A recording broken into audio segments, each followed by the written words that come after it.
Hey, Brian. Come here for a sec. Michael, my manager, yelled loudly. I rushed to Michael's desk, wondering if I had done something wrong. You're trying to take time off because you're getting married? Really? I couldn't comprehend what Michael was saying. While I stood there frozen, Michael continued his rant. A low-level employee like you asking for leave already proves you're useless. You're fired. Michael kept talking, but his words didn't register with me. What on earth is this man talking about? I felt something snap inside my head. I didn't feel anger. Someone this despicable didn't stir any emotions in me. There was just emptiness. Fine, I quit. I said quietly. My mind was incredibly calm. Thinking about how this man's face would turn pale in a few months, I felt a sense of pity even now. My name is Brian. I'm a 29-year-old sales representative at a dishware company. As a child, I never would have imagined ending up in a job selling dishware. I think my dream until the third grade was to become a firefighter. My life took a major turn in the third grade. We weren't extremely wealthy, but our family was fairly well off, traveling a few times a year. But that summer, my dad's travel agency suddenly went bankrupt. Well, it must have taken some time to actually go bankrupt, but to me as a child, it seemed sudden. Our lives changed drastically from that point on. Up until then, I could ask my parents for anything I wanted or wanted to learn. Of course, my mom, who believed in not wasting money, didn't buy me every toy I asked for, but after that day, they couldn't buy me anything. Literally, nothing. No favorite toys, no games, no clothes. And of course, mentioning travel became a thing of the past. What remained was a mountain of debt. My dad worked tirelessly. He asked acquaintances for job opportunities everywhere. He worked day and night, constantly. Even when he came home, he'd leave a few minutes later. That was our life. Every time he saw me, he would pat my head, almost in tears, and say, "I'm sorry, really sorry." Even as a child, I understood the situation somewhat, so I tried to live without causing any more trouble, telling him it was okay. Then my dad passed away. It was due to overwork. He never came back after saying, "I'm off." To be precise, he did come back, but in a small box, much lighter. Oddly, I didn't cry. I felt sad, but seeing my mom weeping made me feel like I couldn't cry too, driven by a strange sense of duty. What my dad left us was a mountain of debt. After his death, my dad's sister, Julie, invited us to live with her. I wish we could help pay off the debt your dad left, but we don't have that much money either. But at least we can help around the house and take care of Brian and you, Megan. Julie said apologetically. My mom shook her head at Julie's offer. I can't burden you with myself, but could you take care of Brian? I'll find a way to pay off what my husband left behind. Julie insisted that Mom should live with us, but Mom never agreed. In the end, Julie reluctantly agreed to take only me in, but I couldn't leave my mom. I had to stay with her and live with her. I can't remember why I felt that way, but at the time, I refused to be taken in by Julie. As a result, Julie and her husband promised to look after us regularly. If you need anything, just let us know, Julie said to my mom before leaving our house. Mom hugged me tightly. She said nothing, just cried quietly while holding me close. Mom worked desperately hard. Day and night. I had seen this scene before.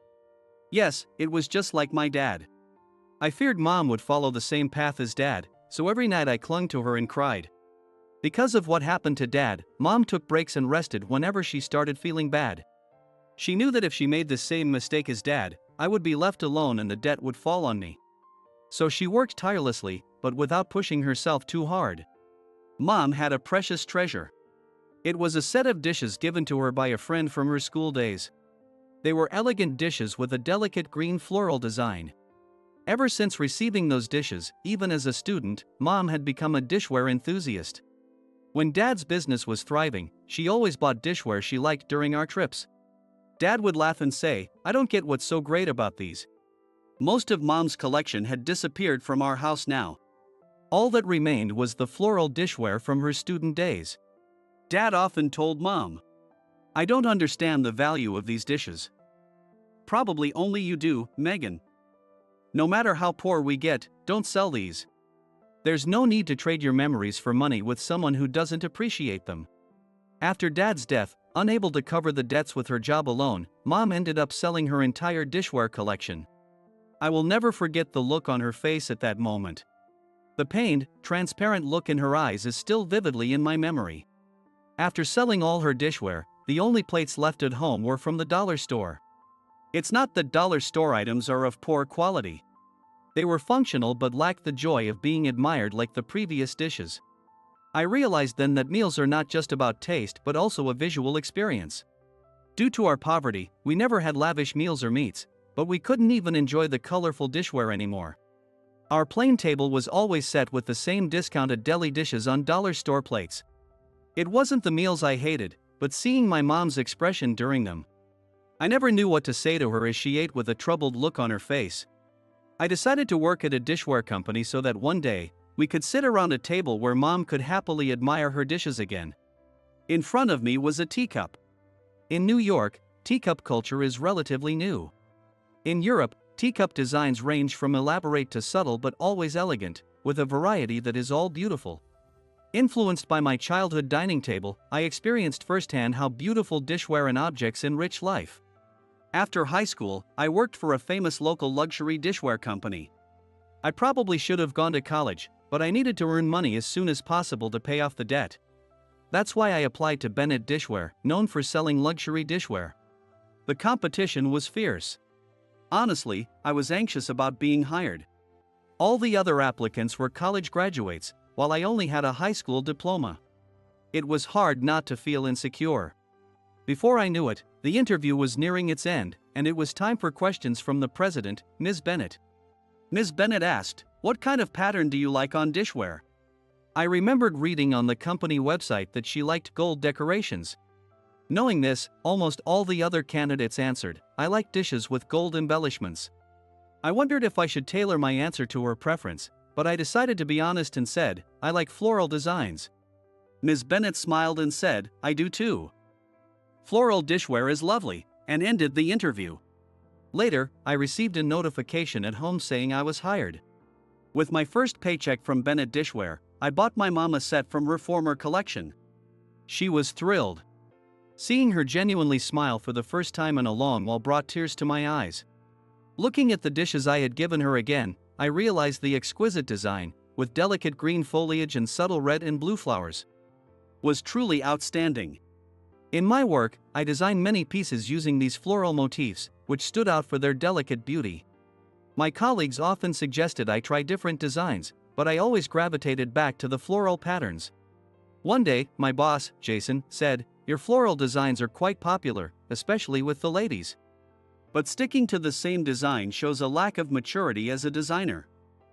Oh, by the way, that's not my opinion but Ms. Bennett's. Anyway, she has a message for you. You're being assigned to the next overseas business trip. "You're really moving up," he said, patting my shoulder. "Wait, what? Why me?" I stammered. I was just a junior employee, and as Ms. Bennett pointed out, I had a tendency to stick to floral designs. How could someone with such a narrow focus handle an overseas assignment? Overseas dishware also features floral designs, but they are often created with different techniques and are more extravagant compared to what I've seen in New York. Maybe that's why.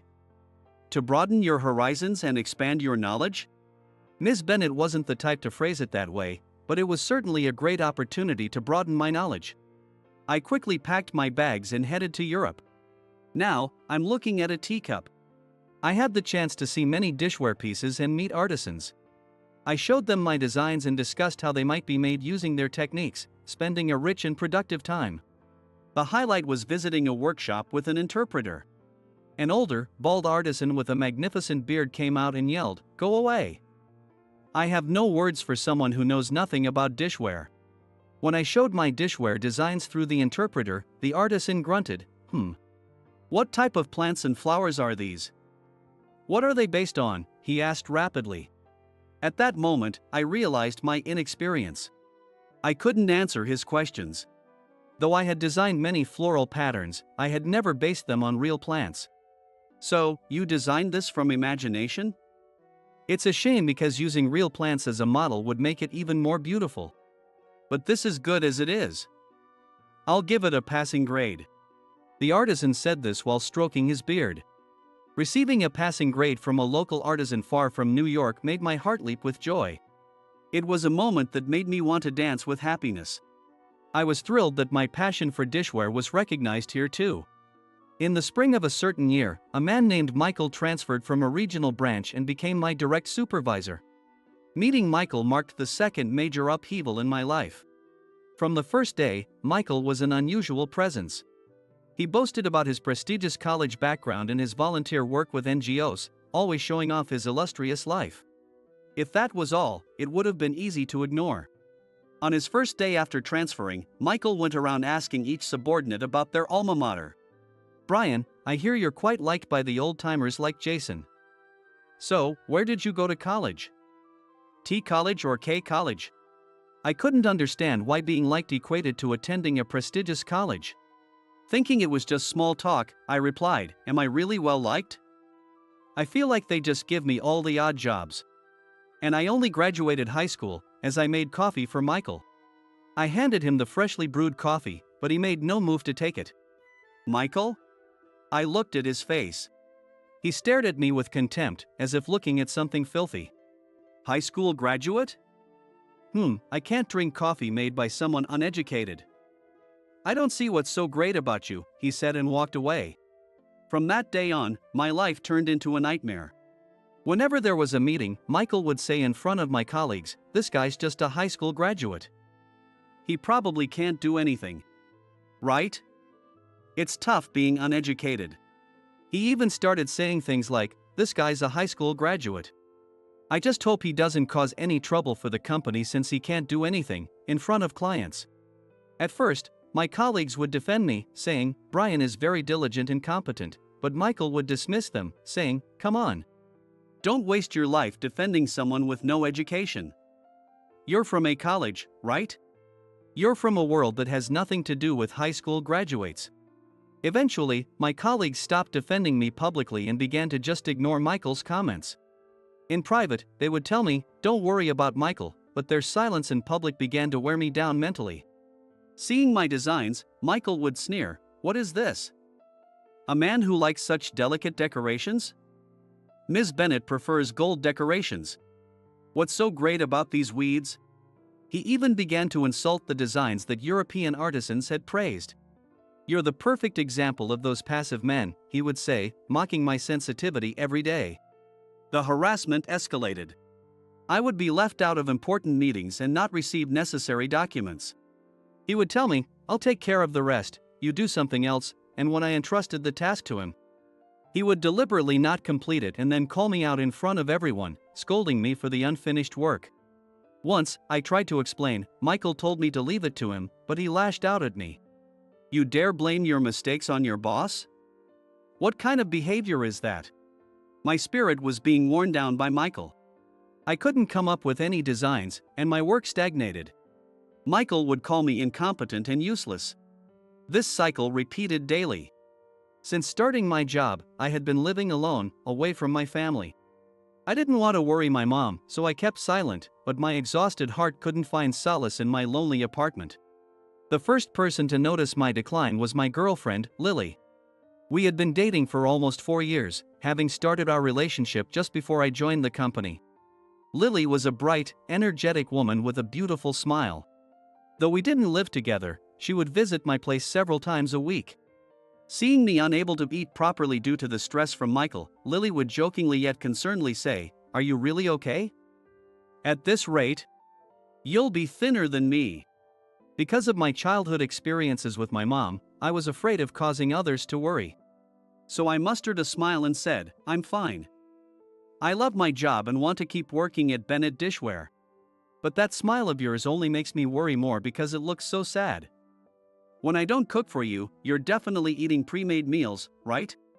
That won't build a strong spirit." She said this as she pulled me into a tight hug. That moment brought back memories of my mom hugging me tightly when I was a child. Realizing I was still causing worry, I couldn't hold back my tears. Until now, I had been determined not to let Michael defeat me, but her kindness broke down my resolve. All the pent-up pain started to overflow. He called my designs feminine. The ones that Ms. Bennett, the artisans, Jason, and my mom all appreciated, he just dismissed them, I said. Tears streaming down my face. Lily listened gently. After talking it out, I felt stronger and more resilient. I'm sorry for worrying you, I apologized. It's okay, don't worry about it. Besides, I came up with a great idea, she said with a playful grin. Great idea? I asked, tilting my head. With a beaming smile, she said, let's get married. And I'll support you, Brian. I agreed without hesitation. Things moved quickly from there. We decided on the venue, guest list, and even chose Lily's wedding dress together. Every day reaffirmed how essential Lily was to my life. The only regret was that our parents couldn't meet before the wedding. My mom was still working hard to pay off debts, and though things were better than before, she still worked every day. Lily's mom was also busy. Lily lost her dad to illness when she was a child, and her mom raised her while working. Since Lily's mom is still working, it was difficult to coordinate a meeting with my mom, so they ended up meeting at the wedding venue. While I wished they could have met sooner, I couldn't complain since it was due to work commitments. We both understood the struggles of a single-parent household. It wasn't just about the money. The wedding was set to take place a few months later. Lily's mom said, since it's such a joyous occasion, it should be on an auspicious day. Of course, if you want to do it immediately. That's a different story, and my mom agreed. I was thinking the same thing. I feel like I'll get along well with Lily's mom, and I'm looking forward to meeting her. Although I hope she doesn't find me too shabby. My mom said while looking for her best outfit. Don't worry. My mom won't mind at all. And honestly, you look great. You have good taste, Lily said, glancing at the dishware. Noticing Lily's gaze, my mom said shyly, I'm sorry, it's a bit of an old-fashioned hobby, isn't it? But these are the same designs my friend gave me back in the day, and Brian got them for me, they're my treasures. Lily also loved dishware. Not at all. The design is beautiful. Floral patterns are really lovely. I felt deeply grateful to have chosen Lily as my partner. I handed in my leave request to the administration and informed Lily about it. It's not confirmed until it's approved, but since it's not a busy season, it should be okay. Lily quickly replied to my message. Got it. I hope that nasty boss of yours doesn't interfere, but surely he won't go that far for a wedding. Just as I was about to reply with, yeah, I hope so, Michael called out loudly, hey, Brian, come here for a sec. I rushed over to him, wondering if I had made a mistake at work, and asked, is there something wrong? Michael waved the leave request I had submitted that morning and asked, what's this? I had informed the administration that it was for my wedding, but it seemed Michael hadn't been told. I'm sorry for the late notice. I'm getting married, and although the wedding is a few months away, I wanted to secure my leave early. I explained as calmly as possible. Michael scowled and moved closer. A company burden getting married? Do you even deserve that? Why is someone like you trying to take time off for a wedding in the first place? Was it because I only graduated high school? I couldn't understand what he was saying at all. Besides, what kind of woman would marry an idiot like you? This is hilarious, he laughed, clutching his stomach. Insulting me daily just because I was a high school graduate was bad enough, but now he was mocking the love of my life. A low-level employee like you asking for leave proves you're useless. You're fired, he shouted, throwing my leave request at me. I've had enough. I don't have time to deal with someone like him in my life. This is perfect. I'll just follow what Michael says. Understood. I'll resign then, I said quietly. I took the resignation letter I had kept in my desk as a safeguard and handed it to Michael. I felt nothing. No anger, just emptiness. Someone like him didn't even stir my emotions. Ignoring my disdainful look, Michael continued. Since you handed in your resignation letter voluntarily, it's considered a voluntary resignation. Don't expect unemployment benefits anytime soon, he said, accepting my resignation letter. Although just a second ago he wouldn't accept my leave request. I packed my things and left the company. Fortunately, I had no pending tasks to hand over. I had plenty of time. Time to plan Michael's downfall. On the wedding day, as planned, many guests attended our ceremony. The venue was lively and elegant. The dishware used at the wedding was all luxury items from Bennett Dishware, where I had worked. Many of them featured the floral designs my mom loved. I had personally selected each piece. I thought it through carefully, and in some cases, I designed them myself. Of course, it was so we could enjoy them, but I also wanted all the guests to be pleased, including him. As the ceremony began, the first place I looked was Michael's seat. Yes, I invited Michael to this wedding. However, he was not invited as my guest but as Lily's guest. You see, Lily's full name is Lily Bennett. And Lily's mom is Lauren Bennett. Ms. Bennett is the current president of Bennett Dishware. In other words, Lily is the president's daughter. I later heard that Michael had been bragging to his subordinates ever since receiving the invitation from Lily. I've been invited by the president's daughter. This is what being a well-respected, highly educated person gets you. You all should follow my example and work hard, he had said. He must have come to the venue in high spirits. The moment he saw my face, Michael froze like a statue. Apparently, he had been so full of himself that he hadn't even checked the groom's name. Watching from the sidelines, I had thought he didn't seem surprised at the reception, but it turned out he really was a complete idiot. During the speeches, as Ms. Bennett addressed the guests on behalf of the family, Michael's face turned pale with worry. But this was just the beginning. He couldn't be turning pale already, there was more to come. He was about to learn exactly who he had been tormenting. In her closing remarks, Ms. Bennett said, "Now, I have an important announcement. I, Lauren Bennett, will be stepping down as president at the end of this year.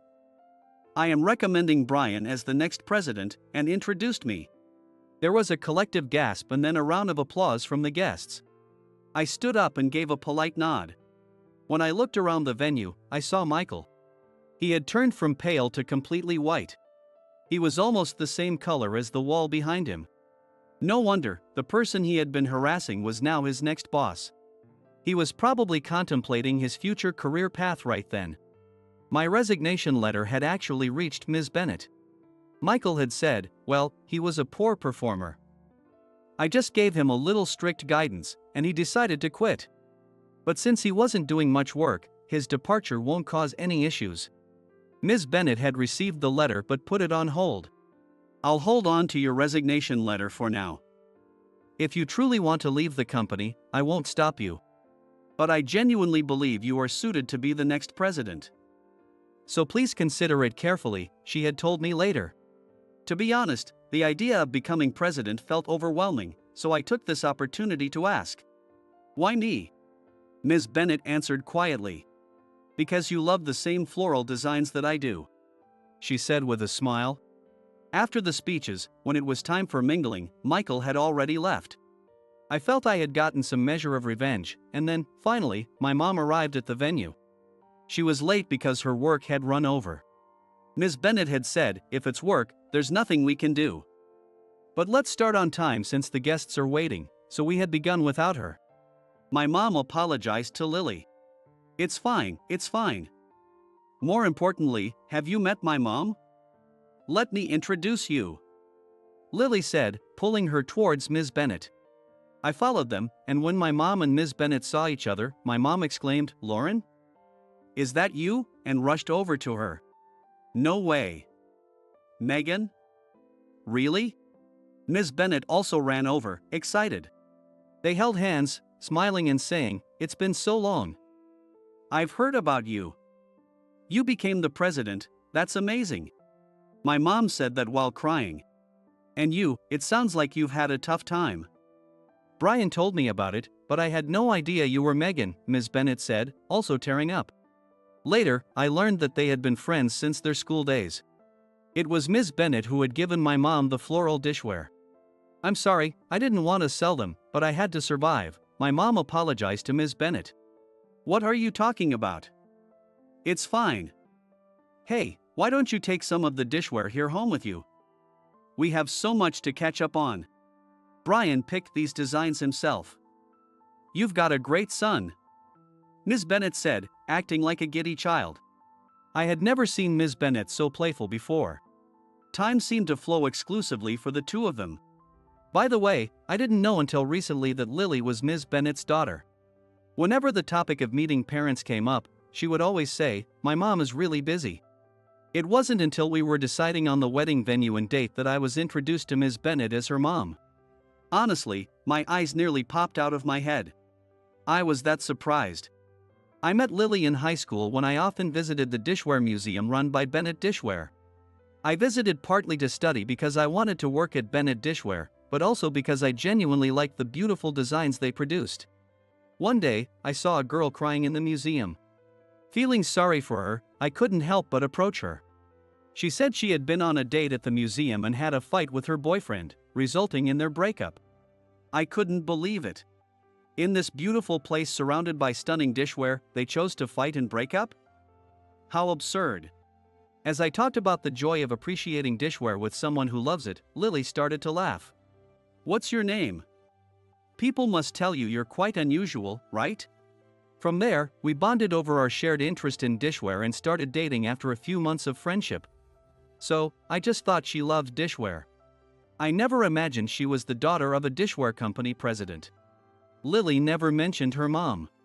She later told me that her previous boyfriend knew she was the president's daughter and dated her for her money. Lily was cautious about men with ulterior motives, so she didn't tell me about her mom. A few days after the wedding, Michael submitted his resignation. Realizing his mistakes and the consequences of picking the wrong fight, he tried to escape. He didn't submit his resignation to Ms. Bennet or me but to Lily. Lily, who happened to be visiting the company, was handed the resignation letter. "I'm not an employee here," Lily said coldly, trying to dismiss him, but Michael begged. "I know, but I can't face Ms. Bennet or Brian. Please, just give this to them," he pleaded. As Lily was trying to figure out what to do, Jason, who had recently been promoted to an executive position, approached and asked about the situation. After hearing the details, Jason laughed and said, "A grown man crying to a young girl? I know everything you've done. I couldn't interfere because I'm in a different department, but you've really caused trouble for my dear colleagues." He grabbed Michael by the collar. Lily intervened and said, "Michael, instead of running away by resigning, why not live with the awareness and heart of someone who handles beautiful things? That's what taking responsibility means." Michael, crying, apologized, "I'm sorry." Seeing this, Jason said, "You're apologizing to the wrong person. Now, apologize properly." 3, 2. And cracked his knuckles. Terrified, Michael found me and apologized tearfully. Years have passed since that incident, and as president, I've focused even more on planning and development. It was only possible because of Lily's support. After taking office, I decided to release limited edition reissues of series launched in the 70s. I discovered there were many people who wanted old collections revived while visiting antique shops. The reissues were a huge hit. And it became popular not only with adults who remembered that era but also with young people who found them retro and cute. Thanks to this success, the company experienced rapid growth. My mom is now financially secure. She recently told me she had managed to reassemble her entire collection that she had sold during hard times. Beautiful things are loved across generations. Watching my mom and Ms. Bennet, I've realized this. What connected them, even after decades apart, was the beautiful existence of dishware. Now, as president, I can bring beautiful things to the world. I vowed to continue bringing beautiful things to the world with confidence.